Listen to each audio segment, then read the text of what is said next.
रूप से मेरे लिए ये बहुत ही भावुक क्षण है। आज दिल्ली में सुबह से बारिश हो रही है। बारिश का ये मौसम मुझे बचपन के उन दिनों की याद दिलाता है जब मैं अपने पैतृक गांव में रहा करता था। घर कच्चा था, मिट्टी की दीवारें थी। तेज बारिश के समय फूस की बनी छत पानी रोक नहीं पाती थी। हम सब भाई बहन कमरे की दीवार के किनारे खड़े होकर इंतजार करते थे कि बारिश कब समाप्त होगी। आज देश में ऐसे कितने ही रामनाथ कोविंद होंगे जो इस समय बारिश में भीग रहे होंगे, कहीं खेती कर रहे होंगे, कहीं मजदूरी कर रहे होंगे, शाम को भोजन मिल जाए इसके लिए पसीना बहा रहे होंगे। आज मुझे उनसे कहना है कि परौंख गांव का रामनाथ कोविंद राष्ट्रपति भवन में उन्हीं का प्रतिनिधि बनकर जा रहा है। नमस्कार। तो रामनाथ कोविंद आज देश के 14वें राष्ट्रपति पद के लिए चुन लिए गए हैं। वे देश के दूसरे दलित राष्ट्रपति बन रहे हैं। उत्तर प्रदेश के कानपुर से आते हैं। पेशे से वकील रहे हैं। इससे पहले भारतीय प्रशासनिक सेवा के लिए चुने गए, आईएएस बने और 2002 में संयुक्त राष्ट्र में भारत का प्रतिनिधित्व किया। रामनाथ कोविंद बीजेपी से 1991 में जुड़े। 1998 से 2002 तक उन्होंने बीजेपी के दलित मोर्चे की अगुवाई की। 2 बार चुनाव लड़े जो वे हार गए। 1994 में राज्यसभा के सदस्य बने और 12 साल तक बने रहे। राष्ट्रपति पद से पहले वे बिहार के 36वें राज्यपाल 2015 में चुने गए थे। तो कोविंद जी के गांव में आज सुबह से ही जश्न का माहौल था। कानपुर देहात के परौंख गांव में उनके घर में परिवार के साथ परिजनों के आने का सिलसिला लगा रहा। परिवार के लोगों ने दिल्ली में शपथ समारोह में आने के लिए तैयारियां कर ली हैं। उनके बड़े भाई की आज भी छोटी सी कपड़े की दुकान वहां पर चलती है।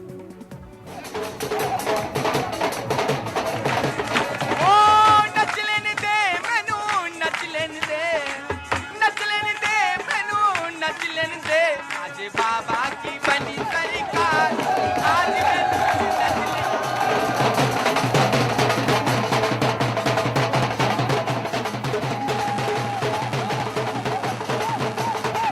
नचने दे मैनू नचने दे मेरे बाबा की बनी सरकार आज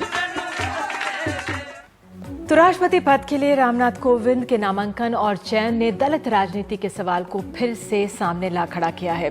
2011 के सेंसस के अनुसार देश में 16.6 दलित हैं। 2001 से 2011 तक दलितों की जनसंख्या 20.8% बढ़ी। अगले साल गुजरात, हिमाचल प्रदेश, मेघालय, नागालैंड, त्रिपुरा, मिजोरम और कर्नाटक में चुनाव हैं।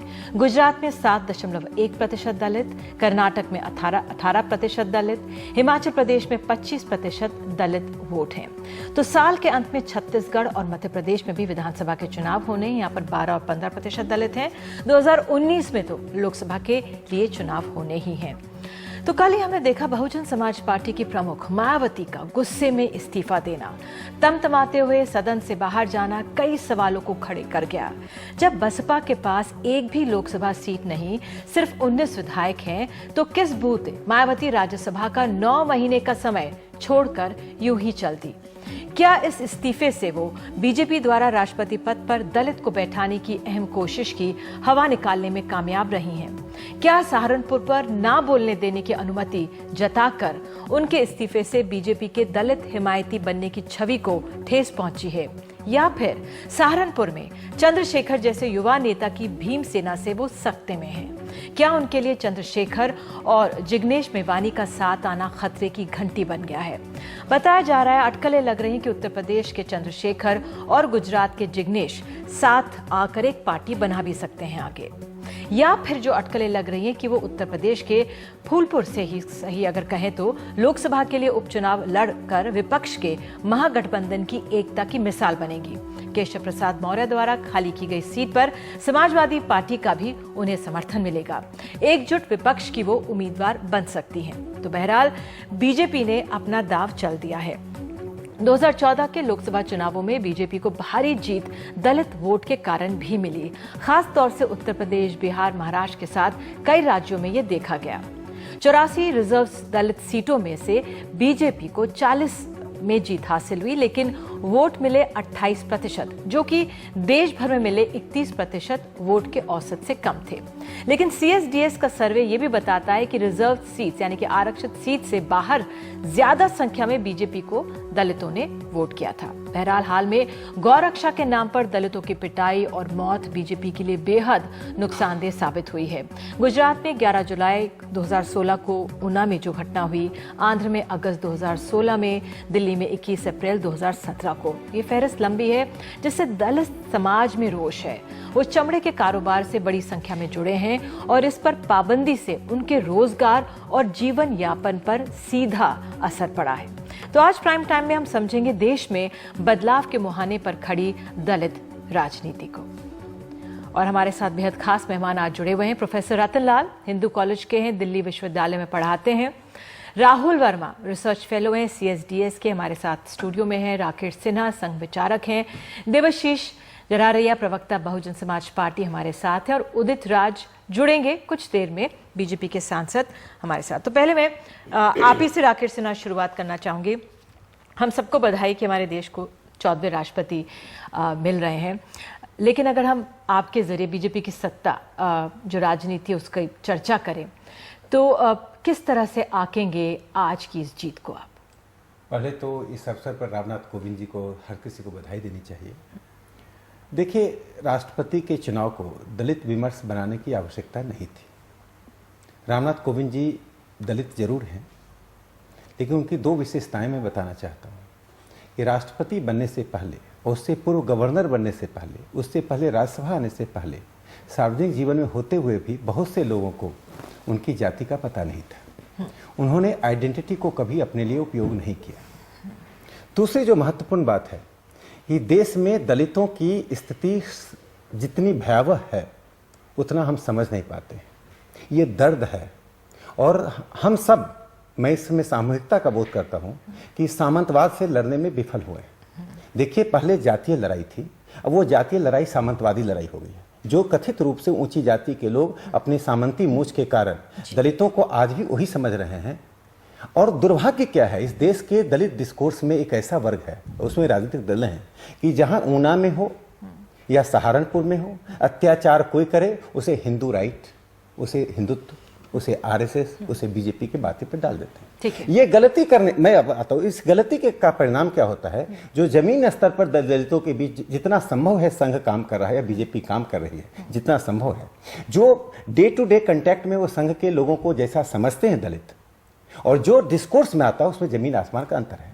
आज रामनाथ कोविंद जी का जो राष्ट्रपति भवन में रायसीना हिल में जाना और उनका जो संदेश है, वह संदेश को मैं लिंकन के उस भाषण से जोड़ता हूं जब लिंकन ने ब्लैक गरीबों के लिए संदेश दिया था कि वो दिन बीत गए जब व्हाइट्स ब्लैक पर अत्याचार करेंगे। आज मैं इतना कहता हूं, एक अंतिम संदेश में सुन लीजिए।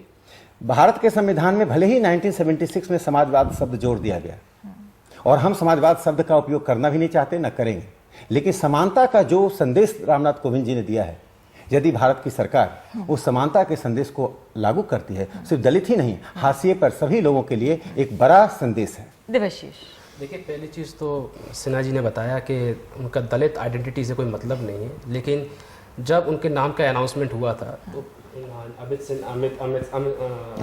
शाह जी ने 4-5 बार उसी भाषण में कोट कर दिया कि किस कम्युनिटी से ये बिलोंग करते हैं। बार बार ये बताया गया। आज भी जब हम राष्ट्रपति जी का भाषण सुन रहे थे तो उन्होंने ही बताया कि वो किस आइडेंटिटी से बिलोंग करते हैं, उन्होंने हिंट दिया। तो इस तरीके से कि ये आइडेंटिटी पॉलिटिक्स नहीं हो रही है, ये बात थोड़ा सा मैं इनसे डिफर करूंगा इस चीज़ पे। दूसरी चीज़ ये बोल रहे हैं कि देश में इस तरह का माहौल बना दिया जाता है कि एक पर्टिकुलर आइडियोलॉजी को ये बताया जाता है कि वही दलितों के खिलाफ अत्याचार कर रही है।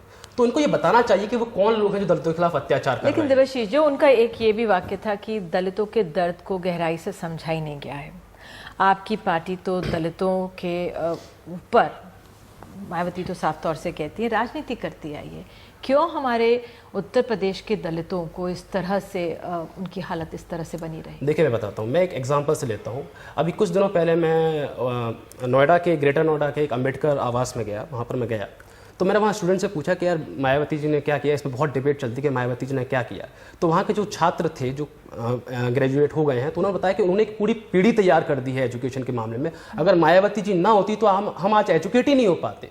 तो इस तरीके से शायद कोर्स रहा होगा कि मेन स्ट्रीम मीडिया में उन्होंने क्या क्या कार्य किए हैं, वो इतनी प्रबलता से आ नहीं पाए। लेकिन जब आप समाज के पास लौट के जाते हैं, जब उनसे पूछते हैं कि आपका सच्चा हितैषी तो कौन क्यों है, होता है कि 2017 में 19 सिर्फ सीटें मिलती हैं मायावती को? देखिए वो विचार का विमर्श है या कि लोकसभा में एक भी नहीं मिलती है, ये विचार का यही देखिए हम बिल्कुल विचार का विषय। देखिए जो 2014 का इलेक्शन था वो टोटली बीजेपी वर्सेस कांग्रेस हो गया था। देखिए सबके सामने है कि उस तरह से कांग्रेस की जितनी खस्ता हालत थी, उसने पूरा वोट जो डाइवर्जन था वो मोदी जी को करा कांग्रेस दिया। को आप ठीक है, हाँ, कांग्रेस को मैं उसका सीधा दोष मैं कांग्रेस को देता हूँ।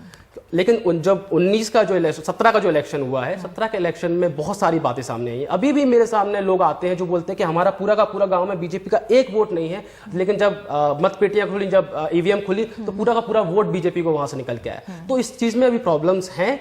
हम लोगों ने इस मामले बहुत मुद्दा उठाया ईवीएम के ऊपर, लेकिन उस चीज में हमें उतना रिजल्ट नहीं मिला। बहरहाल उस पर भी आएंगे। आपसे प्रोफेसर रतनलाल, आप पढ़ाते हैं दिल्ली विश्वविद्यालय में, लेकिन जिग्नेश और जिस तरह से चंद्रशेखर हैं, उनकी रैली भी हुई, आप उनसे एक तरह से जुड़े हुए हैं।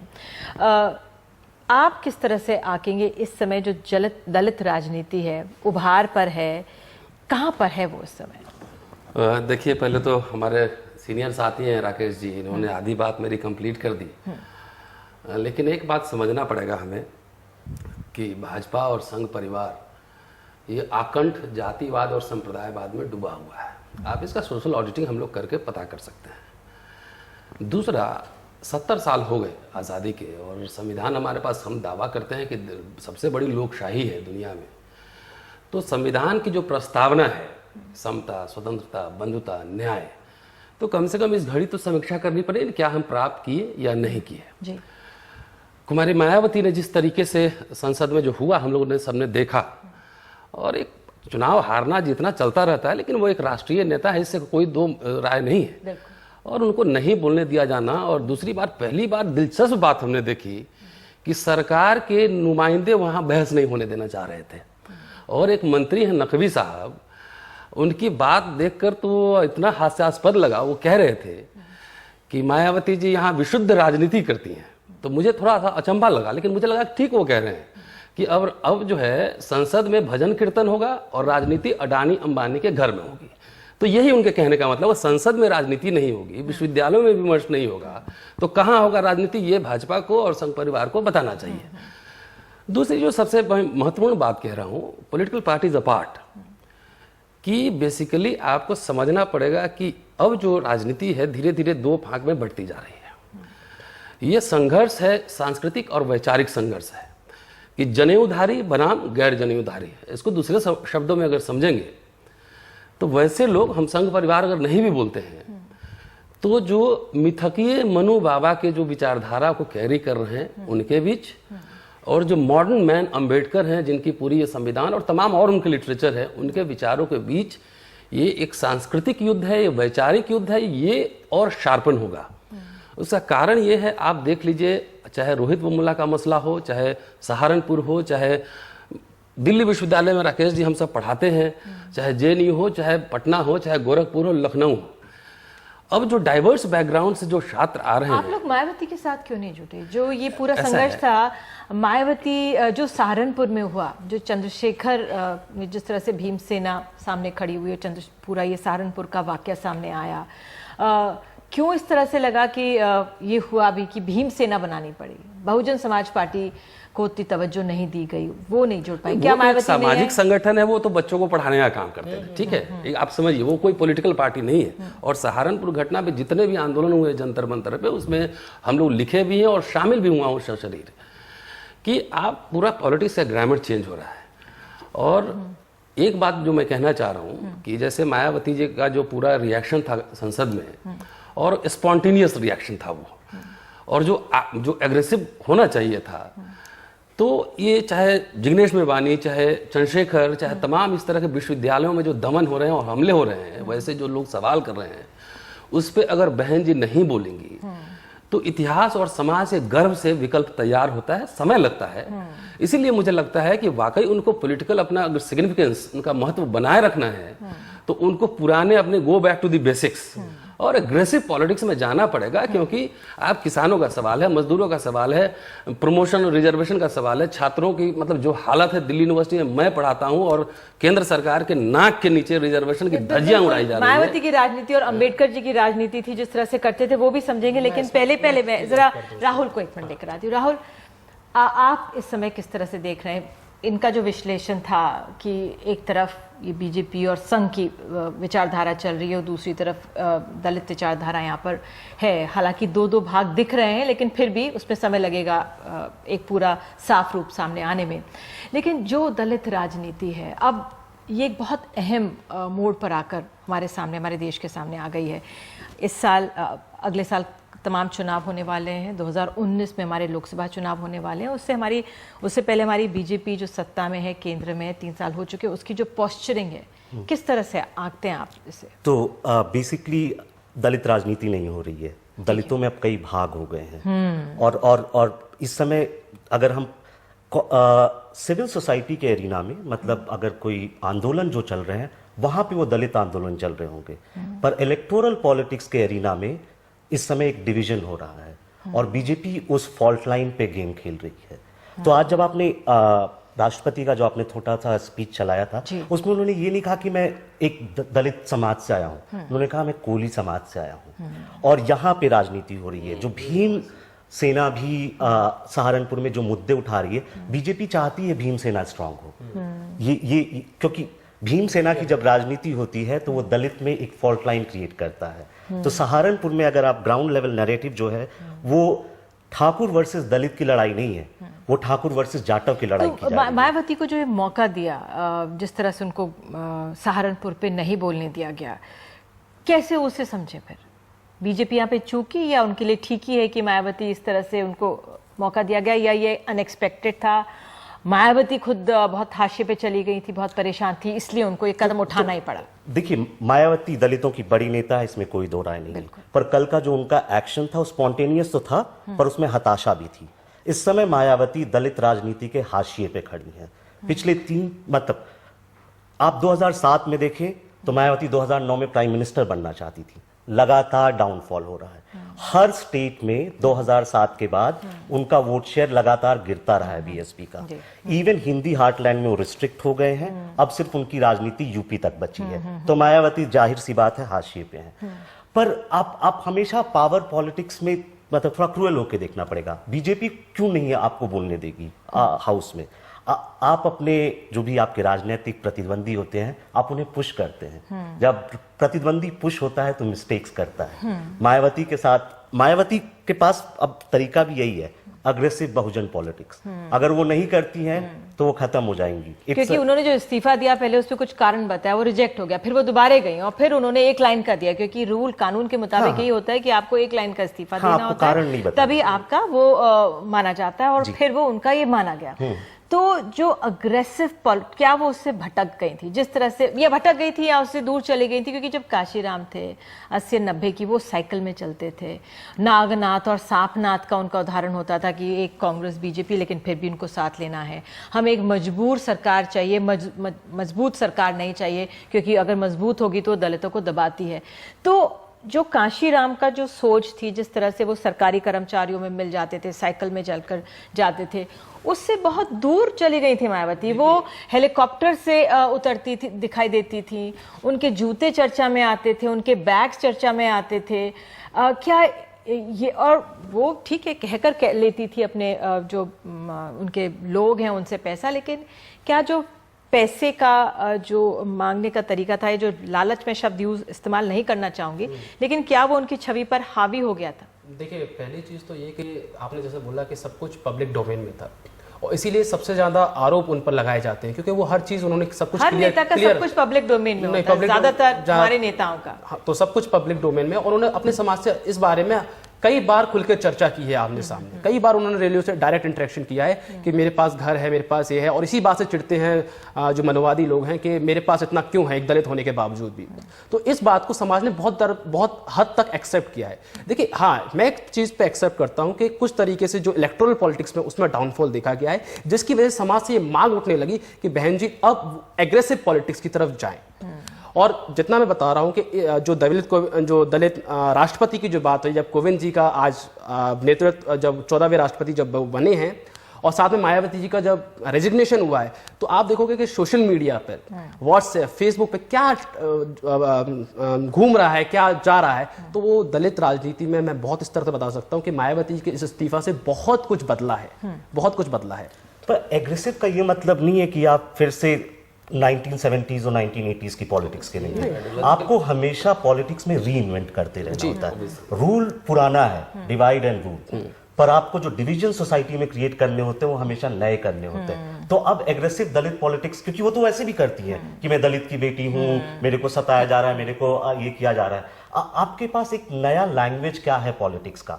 मोदी ने एक नया लैंग्वेज दिया है, उसके सामने आपके पास नया लैंग्वेज। बस एक छोटा सा ब्रेक मुझे लेने के लिए कहा जा रहा है, तो नया क्या होगा इस राजनीति में? एक छोटे से ब्रेक के बाद लौटेंगे, आप लोग भी लौटिएगा प्राइम टाइम में।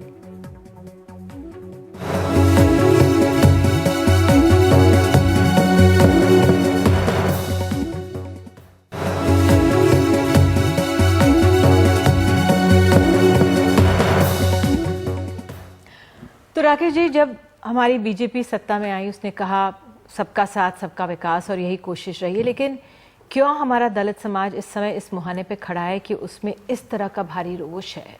देखिए, मैं भारतीय जनता पार्टी की बिहाफ से कोई जवाब नहीं दूंगा। मैं ये सोच कर आया था कि आज राष्ट्रपति के चुनाव पर विमर्श होगा, लेकिन आज पूरी विमर्श दलित राजनीति पर है। मायावती जी हों या काशीराम जी हों या उससे पूर्व जितने दलित नेता हों, सबका कुछ न कुछ कंट्रीब्यूशन रहा है। एक बात समझ लीजिए, किसी भी राजनेता का, चाहे वो कथित रूप से सवर्ण हो या दलित हो या कथित रूप से अल्पसंख्यक समाज का हो, जब समाज उसको नेता बनाता है कुछ आकांक्षाओं के साथ, लेकिन जब समाज उसको आंकता है कि नेता बनने के बाद आप स्वयं के लिए जी रहे हैं या समाज के लिए जी रहे हैं। मैंने 2000 में लालू जी के लिए एक लेख लिखा था दैनिक हिंदुस्तान में। मैंने कहा था कि लालू जी यदि भ्रष्टाचार नहीं करते तो बिहार के सबसे बड़े रिफॉर्मर होते, चूंकि उन्होंने जातीय समीकरण में सामंतवाद को मिटाया था। तो आज मायावती जी का जो डिक्लाइन हुआ है उसका कारण स्वयं है, कोई दूसरा नहीं है। हमारे साथ एक बात मैं एक लाइन कह दूं, देखिए, दलित राजनीति मोनोलिथिक नहीं है। मुझे अच्छा लगा नए स्वर उभर रहे हैं और उस स्वर को सुनना चाहिए, समझना चाहिए कि आखिर ये स्वर क्यों है। लेकिन दलित राजनीति में अनेक वर्ग हैं और उस वर्ग में एक बड़ा वर्ग को राष्ट्रीय स्वयंसेवक संघ जमीनी स्तर पर काम करके अपने साथ ले रहा है। उदित राज हमें कहा जा रहा है, हमारे साथ जुड़ चुके हैं, बीजेपी के सांसद है। उदित जी, इस समय जो हमारा जो दलित समाज है, बताया जा रहा है काफी रोष में है और बीजेपी की पूरी कोशिश है कि हमारे इस वर्ग को खुश रखा जाए। ऊना में जो हुआ, गुजरात में हुआ, कोई भी बीजेपी के नेता वहां पे नहीं गया था उनको समझाने मनाने। गुजरात में चुनाव भी होने वाले हैं, क्या कहेंगे आप? देखिए, ऐसा है कि इस समय राजनीतिक बात करना तो नहीं चाहिए, क्योंकि राष्ट्रपति का चुनाव जरूर राजनीतिक दलों के द्वारा और एमपी एमएलए के द्वारा किया जाता है, लेकिन पोस्ट जो है नॉन पॉलिटिकल है और देश का जो राष्ट्रपति होता सबके लिए होता है। और मैं राष्ट्रपति जी को इसमें नहीं ला रही हूं। बात यह है कि मैं दलित वर्ग की राजनीति कर रही हूं। दलित समाज के राष्ट्रपति को इसमें नहीं ला रहे हैं बनने का मौका मिला जी। यह देश के लिए बहुत अच्छा और गरीब और दलितों के लिए बहुत अच्छा। और यह भी इससे एक मैसेज गया कि एक गरीब घर में पैदा होकर के डेमोक्रेसी ही एक ऐसा फॉर्म ऑफ द गवर्नमेंट है कि हाईएस्ट पोजीशन तक पहुंचा जा सकता है।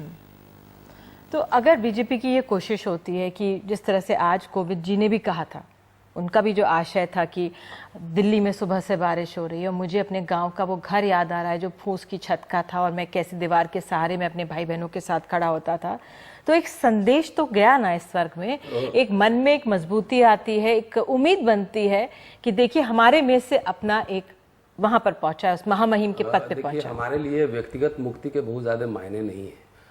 और जैसे इसी तरीके से हुआ कि एक घर में 5 महिला का रेप हो जाए और एक को सरकारी नौकरी दे दें और बोले कि आप जो है थोड़ा सा आप फील कीजिए। कि आप बताइए कि हमारी सबसे बड़ी हार थी पूना पैक्ट, और उसके बाद जो हमारे नेता उभरे 2,83,000 करोड़ रुपए पिछले 35 साल में SC ST कल्याणार्थ वापस हो गए, खर्च नहीं हुआ।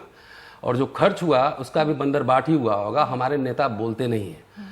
अगर पूना पैक्ट नहीं हुआ होता तो आपके डंडे अगर हमारे पीठ पे सहारनपुर या ऊना में चलते तो फिर बाह नहीं ना, आपकी सरकार उखाड़ देते।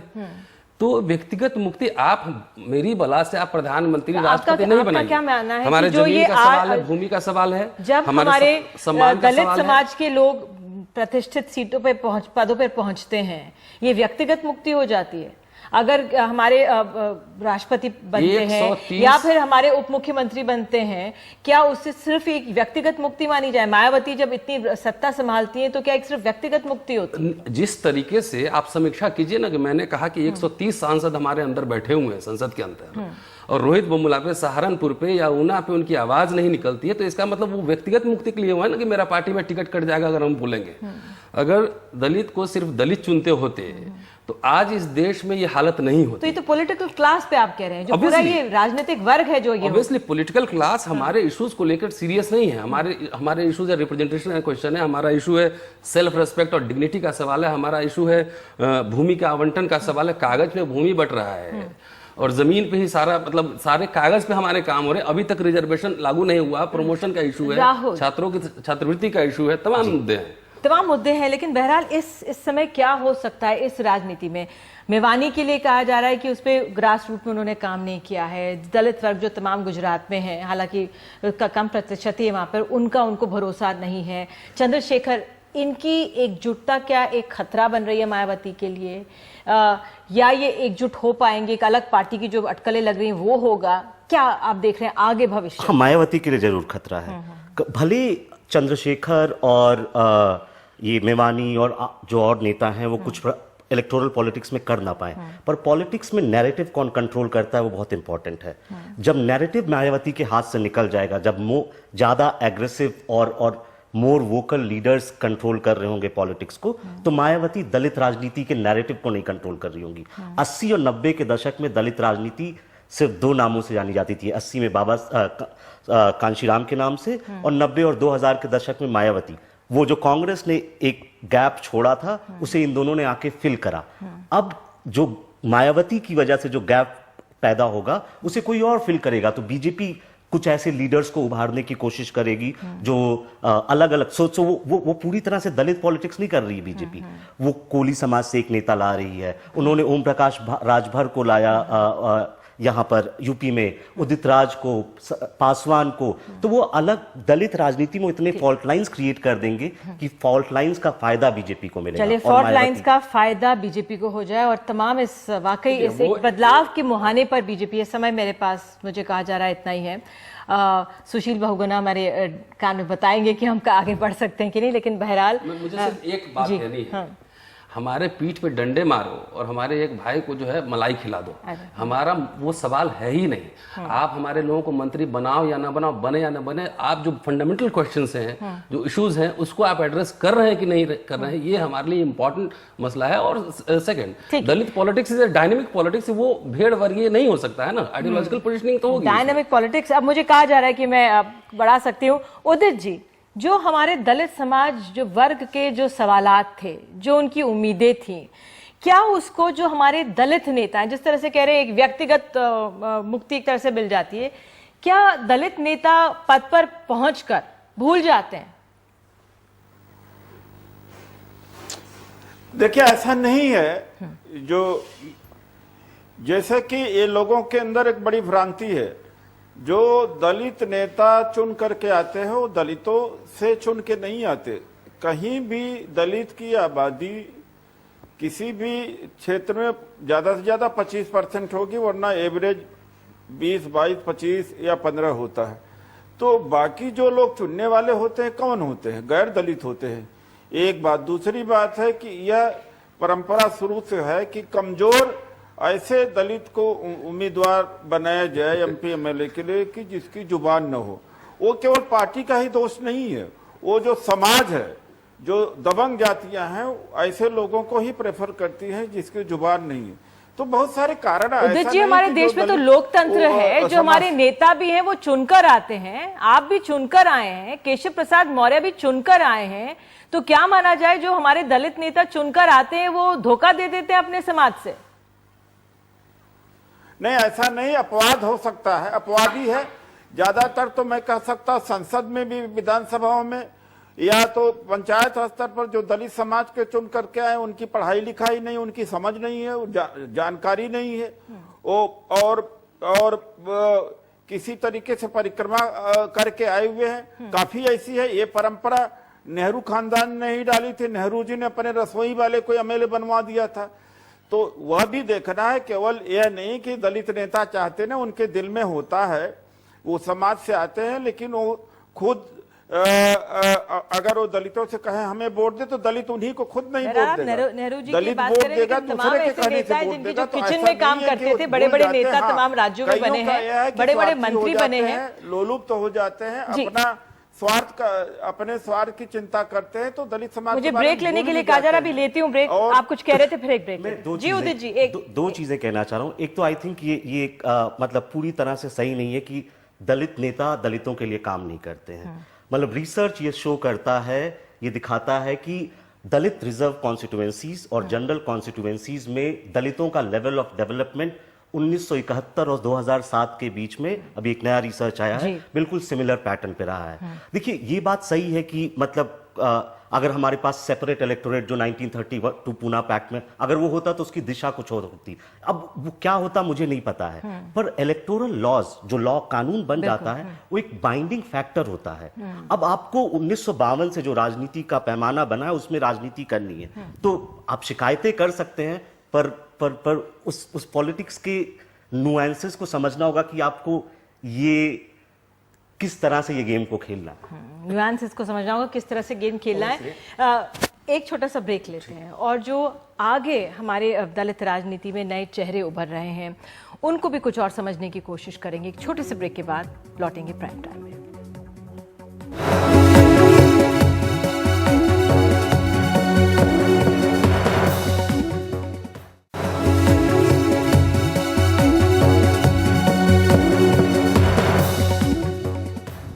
कुछ समय रह गया हमारे पास। अब राहुल, मायावती के लिए इस समय ये वजूद की लड़ाई का समय है। बिल्कुल। मायावती को बहुत ही जल्दी तय करना होगा कि वो किस तरह की नेता बनना चाहती हैं, उनकी आइडियोलॉजी आगे क्या होने वाली है, उनका सोशल बेस क्या होने वाला है, और उनका पार्टी का ऑर्गेनाइजेशन कैसा होगा। ये 4 मुद्दों पे उनको राजनीति करनी है। क्या वो कांशीराम की तरह राजनीति करेंगी? कांशीराम जब कहते थे कि मैं अवसरवादी की राजनीति करता हूं तो हम उसे एक रेडिकल आइडिया मानते थे, पर मायावती पैसे लेती है तो हम उसे ठीक नहीं मानते। तो उन्हें तय करना है कि वो रेडिकलिज्म किस तरह से लाएंगी। उन्हें यह तय करना है कि उनका सोशल बेस क्या होगा, जाटव होगा, पूरा दलित समाज होगा, या पूरा बहुजन समाज होगा। अभी बीजेपी बहुत ही अच्छे से उनके दलित वोट बैंक में सेंध लगा चुका है।